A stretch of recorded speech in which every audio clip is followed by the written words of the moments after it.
Hi guys, Honor Weber here, and today we are going to be doing a dramatic reading to a book that I've had for a little while, and it's really interesting. I've never read something like this before, and I really hope you guys can interact in the comments and give me your opinions and stuff on it. But it's called You Be the Jury, Courtroom 2 by Marvin Miller, and it says 10 courtroom mysteries for you to decide. Now, right off the bat, it seems like this is going to be like the Clue book that we read a while back, where it's several mini mysteries in a small book, and you have to put together the pieces to figure out who the guilty party is. And as you can see, it's published by Scholastic. So I'm just going to read the synopsis on the back, and then we can get into things. Ladies and gentlemen of the jury, the court is now in session, and you are the jury. You examine the evidence. You spot clues. You decide, guilty or not guilty. Can you solve the following baffling cases? Who committed the crime in the case of the troublesome twins? What happened to Mike Webster in the case of the broken goldfish bowl? And who is the real inventor in the case of the flying toy? 10 courtroom mysteries with illustrated clues. Answers are given, but don't peek. The final verdict is up to you. Okay, so yeah, this does sound very similar to the Clue book that we read a little while back. But hopefully the leaps in logic won't be as apparent in this book as they were in the Clue book. So let's get right on into it. By the way, got this at a yard sale. As you can see, it was 10 cents. Okay.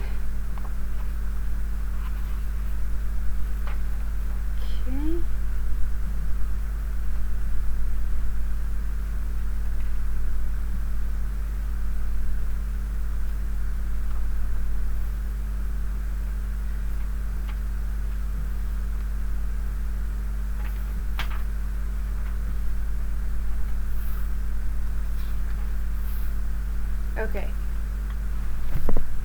Order in the court. Ladies and gentlemen of the jury, this court is now in session. My name is Judge John Dendenberg. You are the jury, and the trials are set to begin. You have a serious responsibility. Will the innocent be sent to jail and the guilty go free? Let's hope not. Your job is to make sure that justice is served. Read each case carefully, study the evidence presented, and then decide. Guilty or not guilty. Both sides of the case will be presented to you. The person who has the complaint is called the plaintiff. He or she has brought the case to court. If a crime is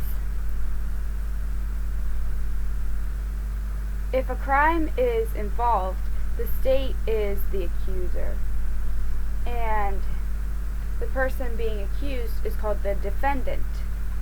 The defendant is pleading his or her innocence and presents a much different version of what happened.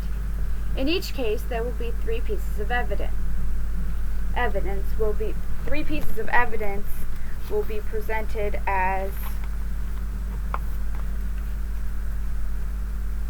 exhibits A, B, and C. Examine the exhibits very carefully. A clue to the solution of each case will be found there. It will directly point to the innocence or guilt of the accused. Remember, each side will try to convince you that his or her version is what actually happened, but you must make a final decision. Okay, so clearly that's explaining how the whole process of figuring out the case works. Okay. The case of the flying toy.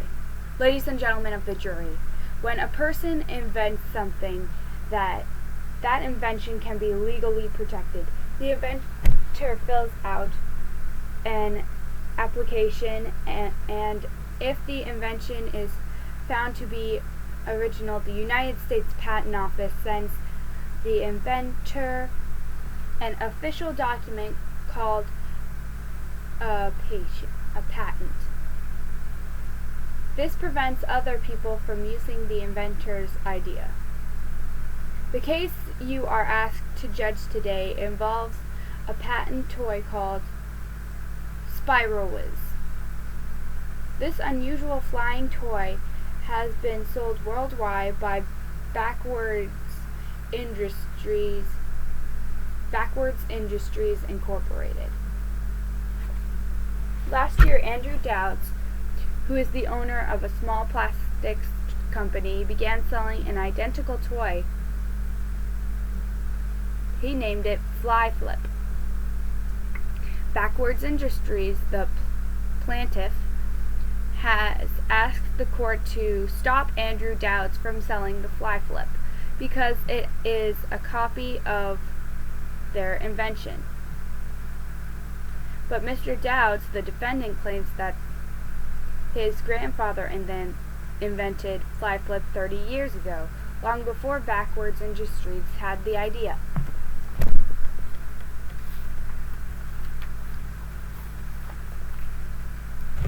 A scientist for Backwards Industries has given the following testimony.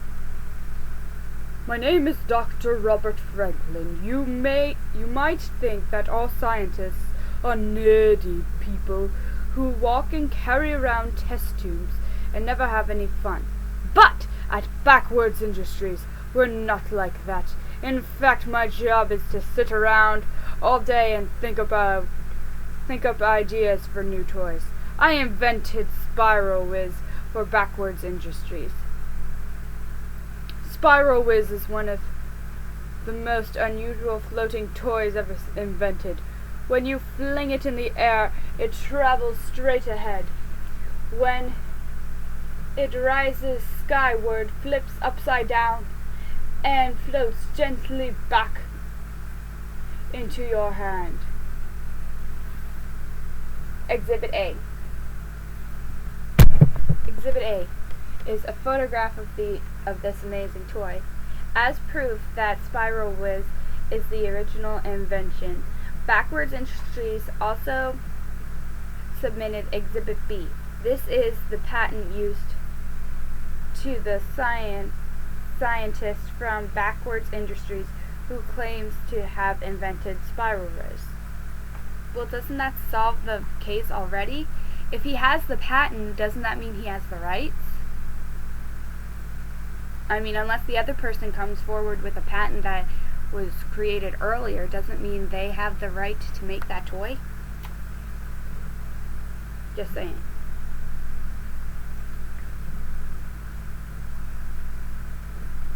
Andrew Dowds challenges Backwards Industries in claiming that the toy was an old idea of his grandfather's. He offers the following testimony. As a boy, I remember Gramps telling me about his idea for a toy that would fly back into the hands of the person who threw it.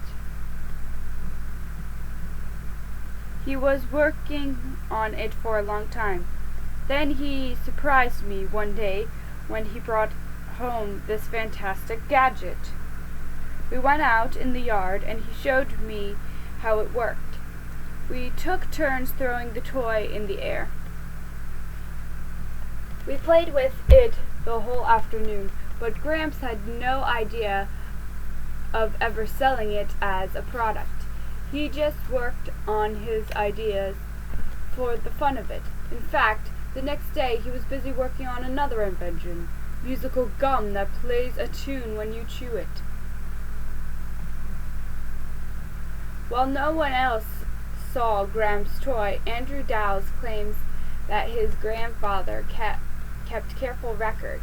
He had notebooks for all of his inventions, and they were stored in the attic when the old man died.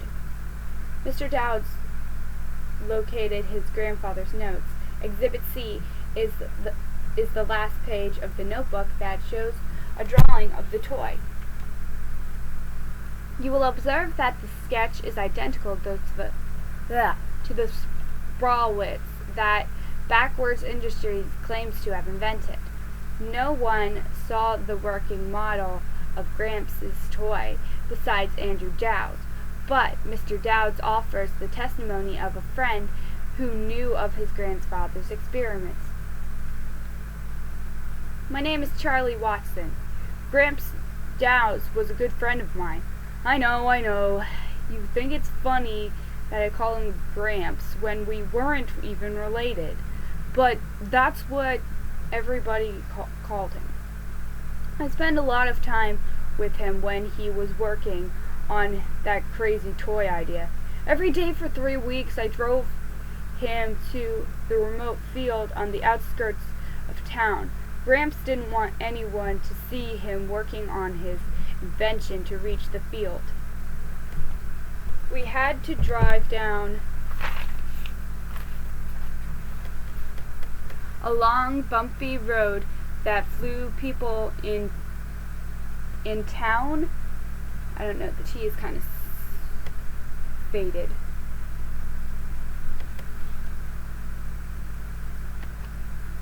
I never bothered Gramps while he was trying to get the toy to work. I just went digging in the road, looking for unusual rocks and for my geology collection. Again, another letter was faded. The road was covered with stones and rocks of all kinds. I used to find a lot of garnet and tourmaline. I'm guessing those are kinds of rocks. I clearly remember the last day we went to the field together. I was busy examining a large boulder when Gramps ran over to me very excited. He said he finally got his flying invention to work. But Gramps wouldn't show me the toy. He was very secretive about all his inventions. As we drove home, Gramps began writing in his notebook. He wouldn't even show me what he was writing. Then he slammed the notebook shut. He said, "I'm glad that's finished. It took a long time to get that toy to work. Now, on to my next invention." A lawyer for Backwards Industries claims the drawing in Exhibit C is a fake. He has stated, "Except for the sketch on the last page, the notebook contains no written description of the invention or statement that it even worked. There are no other drawings in the notebook. In this notebook, Grandfather Downs wrote about his experiments that failed.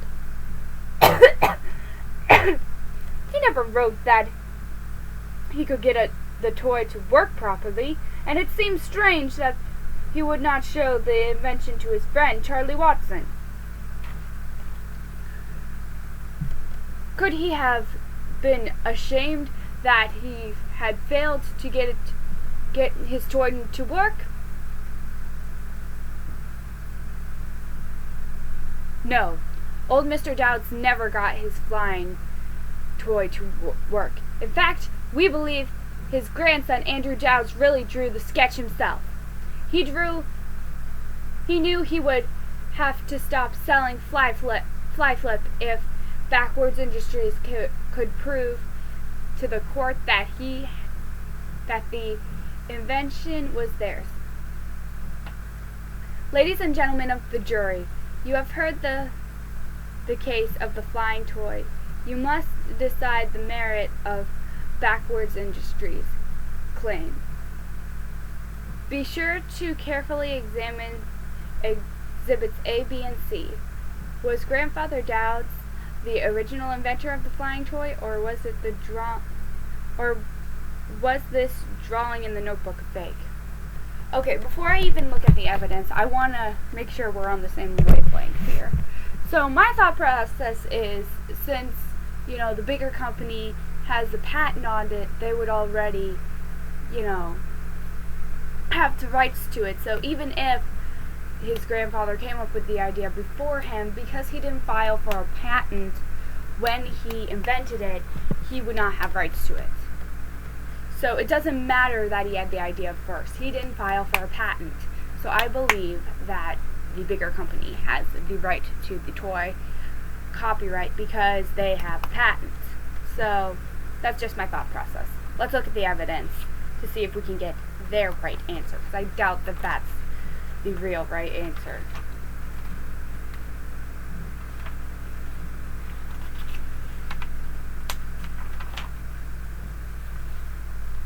Well, that looks interesting. Here's the Exhibit A and Exhibit B pages.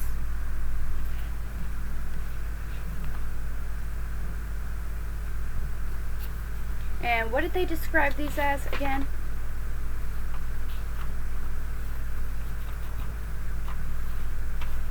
Let's go back to the first page where they explained what each of the... Exhibit A is a photograph of the amazing toy, the Spiral Riz. Okay, that's the one with patents. Okay.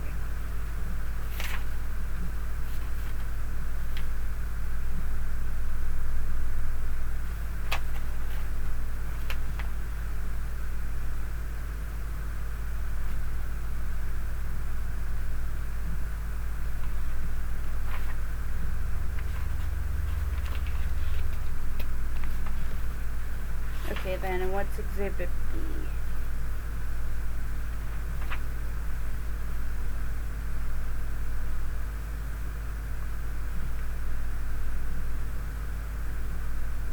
Okay, and there's the patent.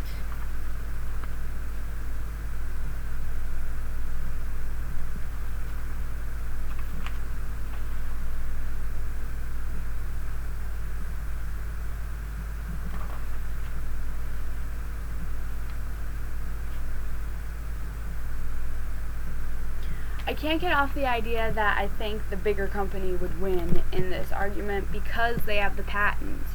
It doesn't matter if you came up with the idea first. If one has a patent and the other one doesn't, the one who holds the patent has the copyright to make that item.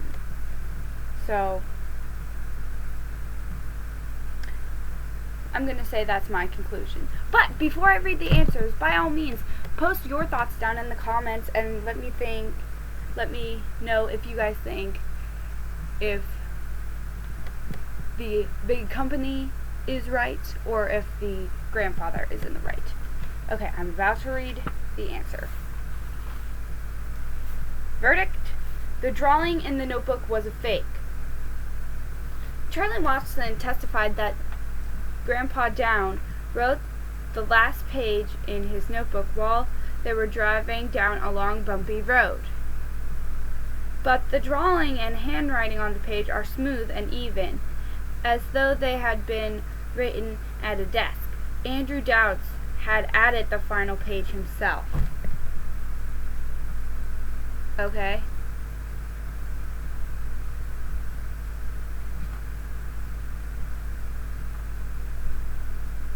That's not exactly the verdict I was, thinking of, but we both came to the same conclusion that the company was in the right and the guy who was claiming his grandfather came with it was in the wrong. So we came to the same conclusion, but we had different reasoning behind it. Alright, let's go to the next case. The case of the troublesome twins. Ladies and gentlemen of the jury, for a person to be found guilty of a crime, there must be a sufficient proof that he was the one who committed it. Keep this in mind as you go over the facts of this very unusual case. Farmer Folly, a the plaintiff accuses accuses Bartley of breaking the lock on his chicken coop door. All the chickens escaped. He is suing Bartley for the amount of money it will take to replace the chickens. Bartley and the defendant claims he is not guilty for the crime, since Farmer Foley cannot say for certain whether he or his twin brother who did it. If there is not enough evidence to point to either twin, then neither can be found guilty.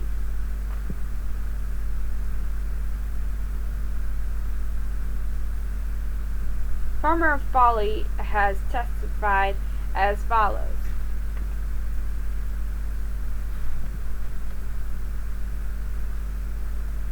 One rainy afternoon, April 19th to be exact, as I was sitting on the porch bench of my house, I saw a figure sneaking into the far side of my property. The person was holding something that looked like a large stick. As I rose from my rocking chair, I saw the intruder banging away at the chicken coop door. Seconds later, the vandal pulled the door open and the chickens rushed out, scurrying in all directions. Farmer Foley chased the intruder through the muddy grounds. As he gained on him, the figure suddenly tripped and fell. When the person picked himself up, Foley grabbed him by the collar and marched him into the house. The intruder turned out to be a young man of about 19 years old. He refused to identify himself despite the youth's pleas.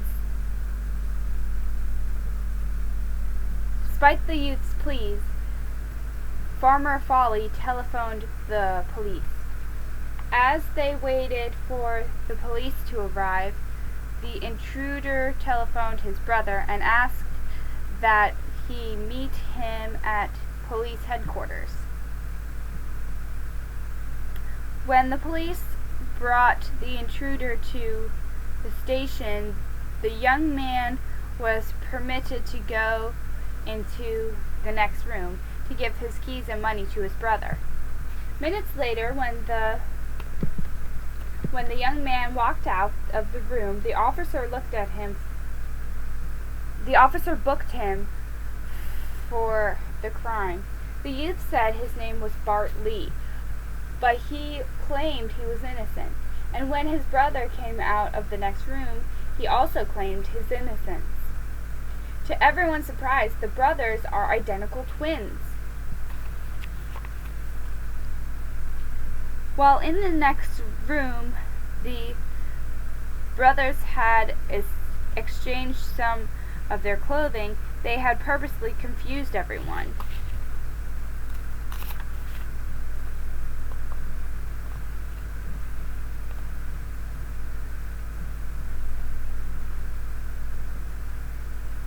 I will now read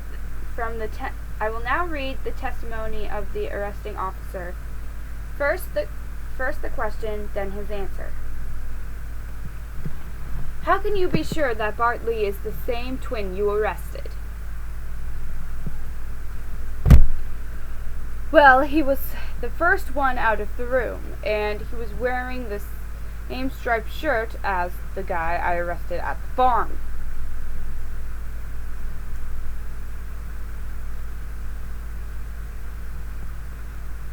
He was wearing all the same clothes as the person you caught on the farm? No. He had some of his brother's clothes. What else was the person you arrested at the farm wearing? I didn't notice everything, but he had on a dark jacket and some dark colored pants when I caught him. And what about the shirt he was wearing? Yes, he had a striped shirt. I could see part of it under his jacket. And he had on sandals without socks. Sandals and socks is just a crime.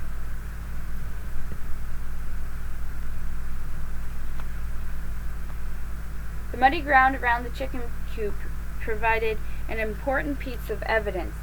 This is shown in Exhibit A. Whoever broke into the chicken coop left a trail of footprints behind. Exhibit B is one of the sandals worn by the first twin who came out. He identified himself as Bart Lee and is the twin who was booked for the crime. As you will note, an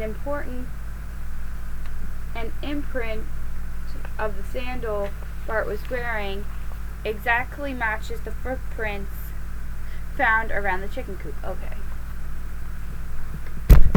And the arresting officer continued with his testimony as follows. What happened when you arrived with the vandal at the police headquarters? He asked my permission to go to the next room. Why did you let him? Well, the kid seemed really scared. I figured his brother would quiet him down, but I didn't know that he had a twin brother in there.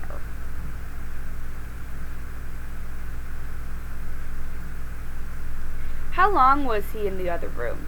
Only for a few minutes. Was it enough time for them to switch shirts, pants, and shoes? I don't know. It's not looking too good for the cop.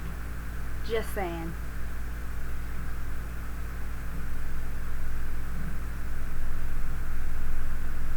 Exhibit C is a photograph of both twins taken at the police station. One is wearing a light jacket and dark pants, while the other has a dark jacket and light pants. Both have a shirt underneath, and the twin on the left is Bart Lee, and the one who was booked for the crime. He is wearing a striped shirt. The lawyer for Farmer Folly raises an important question. Even though the brothers switched some of their clothes, why did the twin who was first to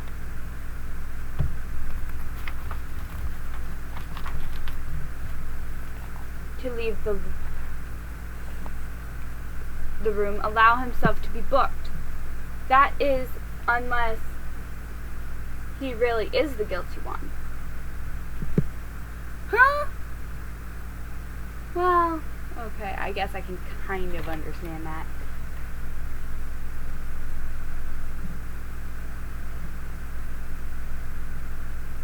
Surely common sense argues that the twin who left the room first and who is on trial here today has to be the guilty party. Where's that logic? Ladies and gentlemen of the jury, you have just heard the case of the troublesome twins. You are to decide the merit of the farmer's folly accusation. Be sure to carefully examine the evidence in Exhibits A, B, and C. Was Bart Lee guilty of breaking open Farmer Folly's chicken coop, or did his twin brother do it?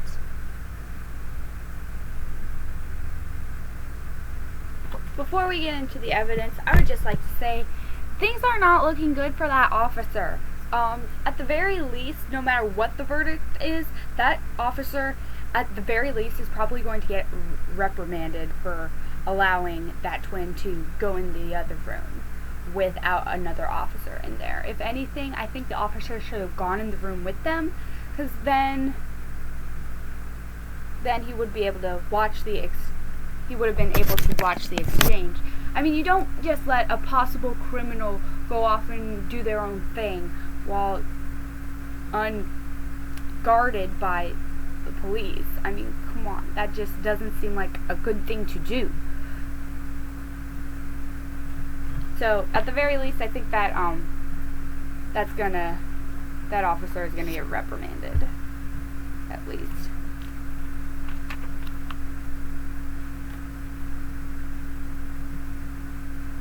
Okay, so here's the picture of the chicken coop.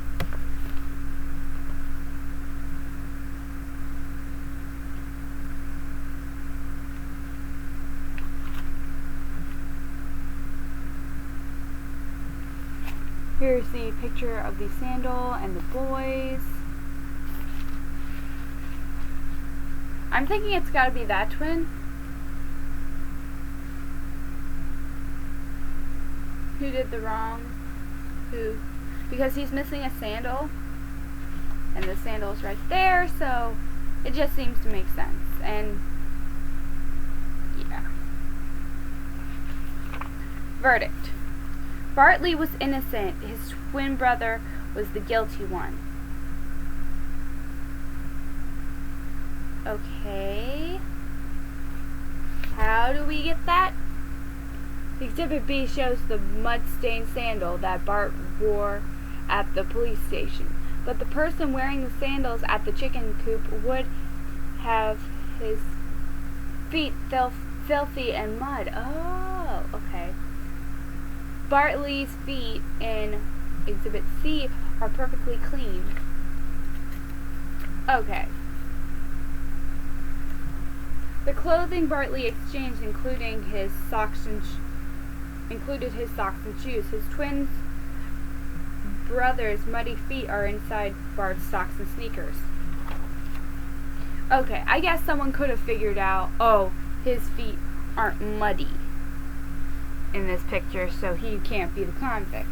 But it's not like we can see muddy feet on the other one, so I don't think anyone would follow up on that theory if they were going to think like that.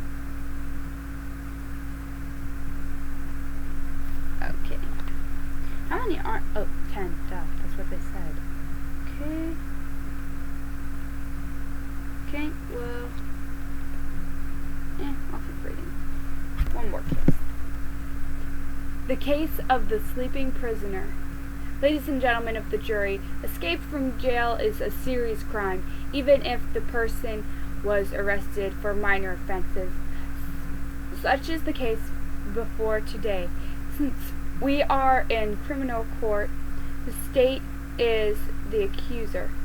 The state contends that Sonny Natchet, who was arrested for sleeping on a park bench, broke out of jail, but Mr. Natchet claims his cell door was unlocked. He just pushed it open and walked out. The patrolman Thomas Nash testifies as followed. Okay, I'm gonna just stop you right there. Even if his cell door was left open, he still walked out of jail and still walked out of the building and left. Like, he should still get some kind of punishment, some kind of light punishment just for that. Because, like, I feel like he would know that, you know, you're not supposed to just walk around and walk out of your cell if the cell door is open. It's just logic.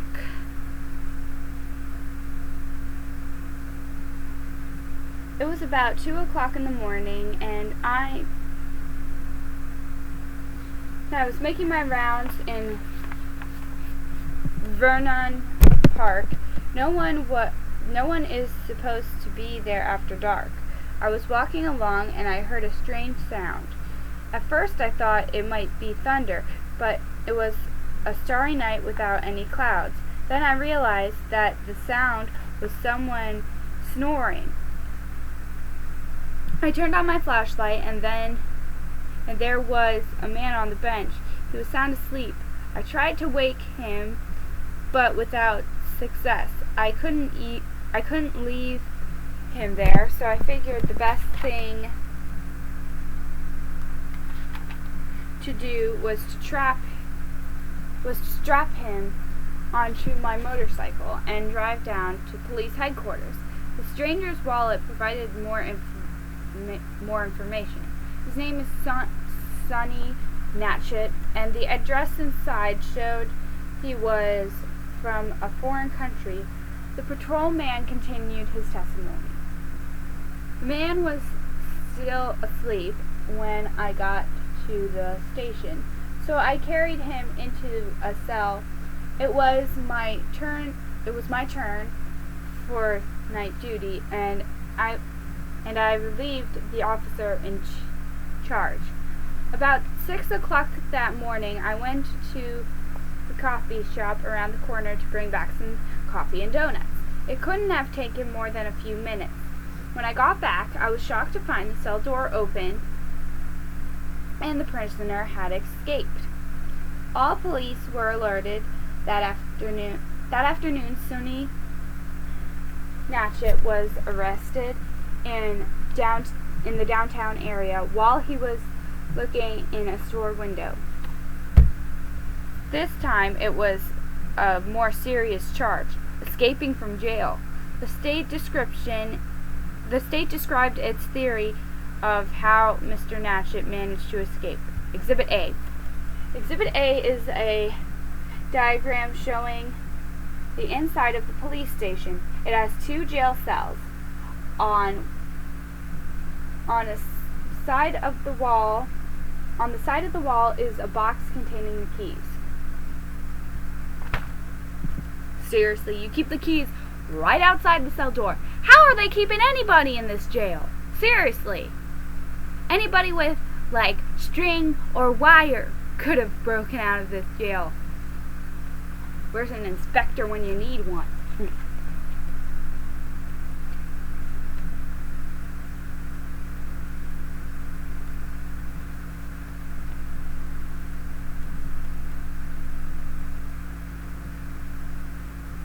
Anyway,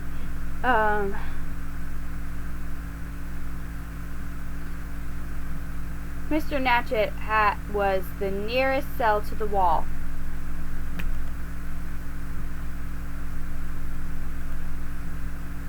Two close-up photographs showing the key box are presented as Exhibit B.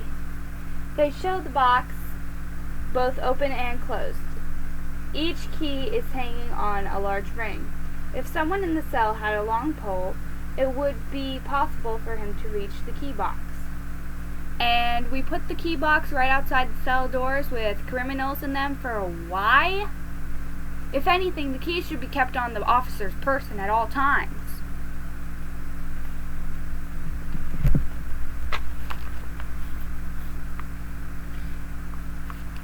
Or in a locked office.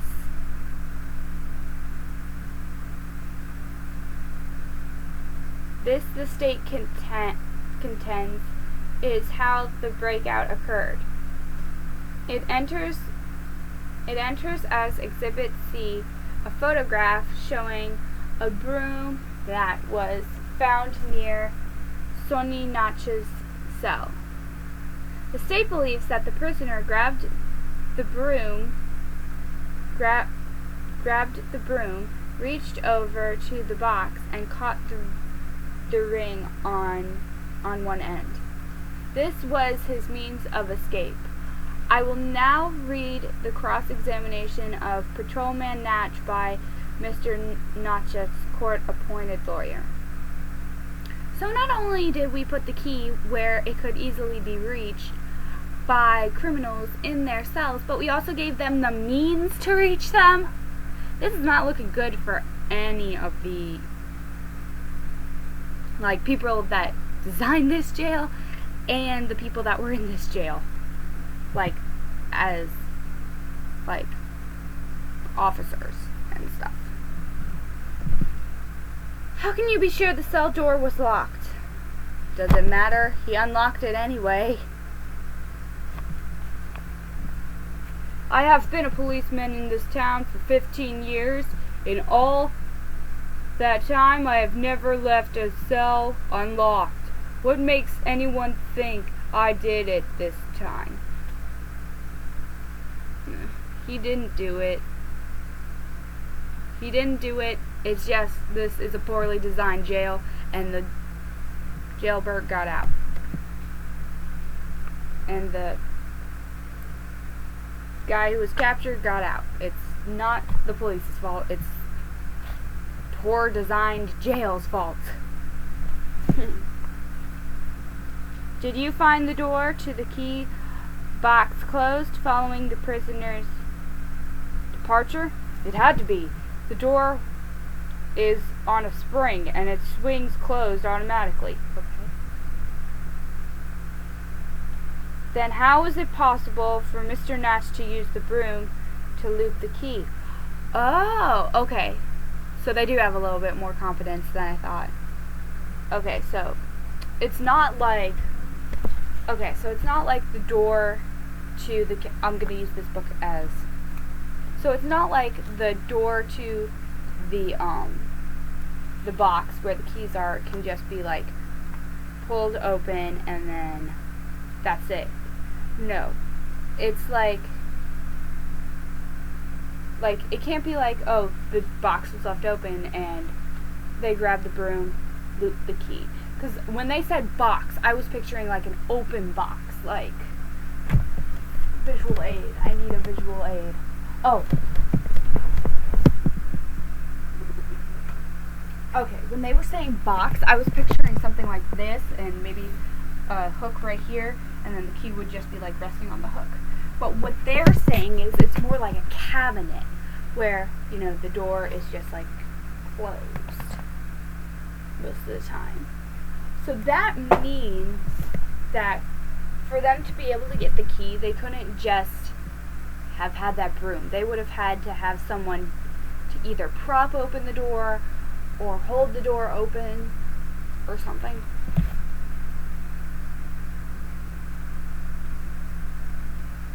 Okay, it's not hard to do. The ring on the front of the box can be pulled open with the broom handle. Then you can quickly catch the big key ring on the end of the broom before the door shuts. I know it can be done. I've tried it myself. Why would you say that in a court of law? That's like asking to be reprimanded or fired.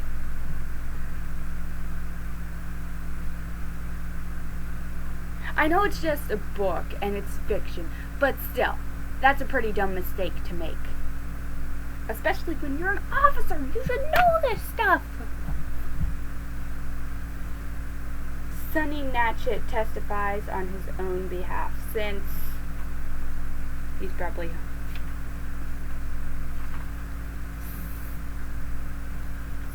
he could not speak English, his testimony was presented through an interpreter. My name is Sonny Natchet. I arrived in your country just 2 weeks ago. A friend told me I might find a good job in this area, so I took a bus to your town. I was tired from the trip and I didn't have much money. When it got dark, I walked into the park and saw a bench. I hadn't had much sleep for the past few days, so I lay down on the bench for the night. When I woke up, I didn't know where I was. All I knew was that I was in a room with bars. No one else was around.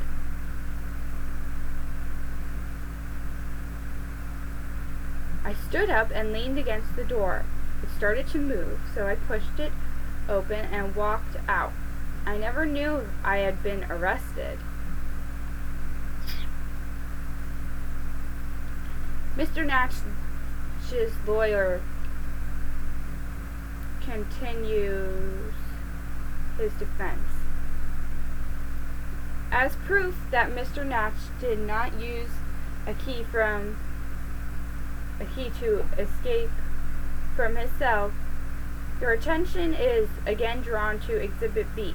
The photograph was taken shortly after the alleged breakout had occurred.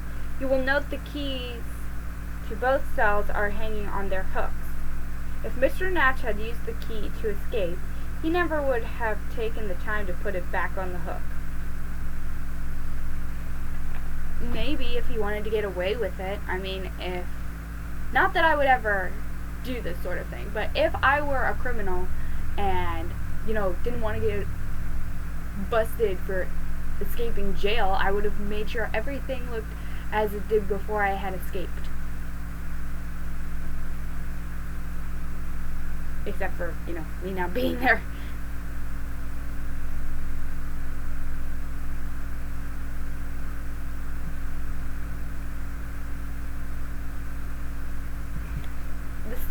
theory of the escape is hard to believe. The truth is simply this. Sony Natch woke up, didn't know where he was, found the cell door open, and just walked out. Ladies and gentlemen of the jury, you have just heard the case of the sleeping prisoner. You must decide the merit of the state's accusation.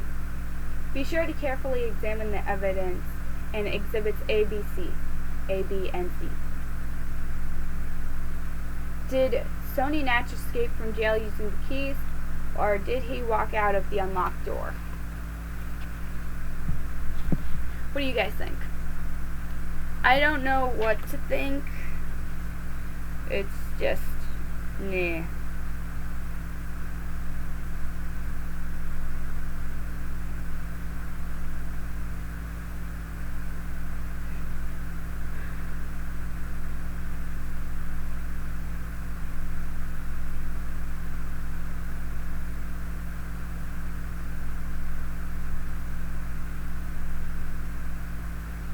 Here's Exhibit A and Exhibit B.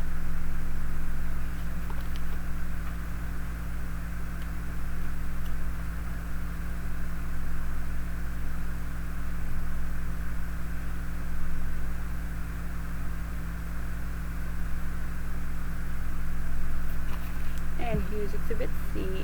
And now I'm going to read the solution because I don't really have a theory as to what happened. Verdict. The cell door was never locked.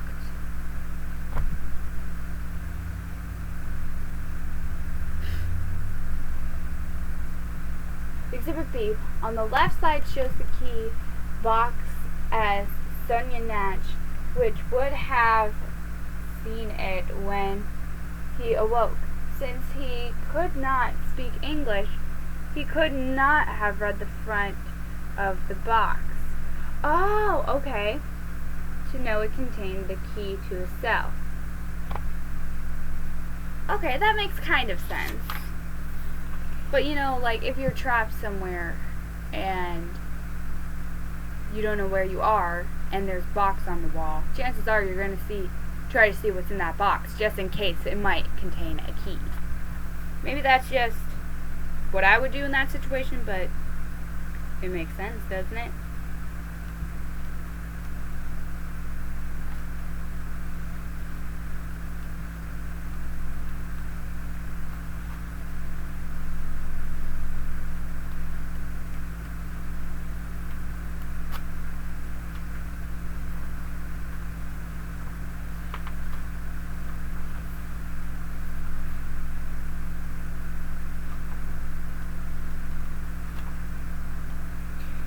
Well, I think that's enough of this book for today. I hope you guys enjoyed our little misadventures with You Be the Jury. Did you get the solutions right? Comment below letting me know, and I will see you guys next time. Bye!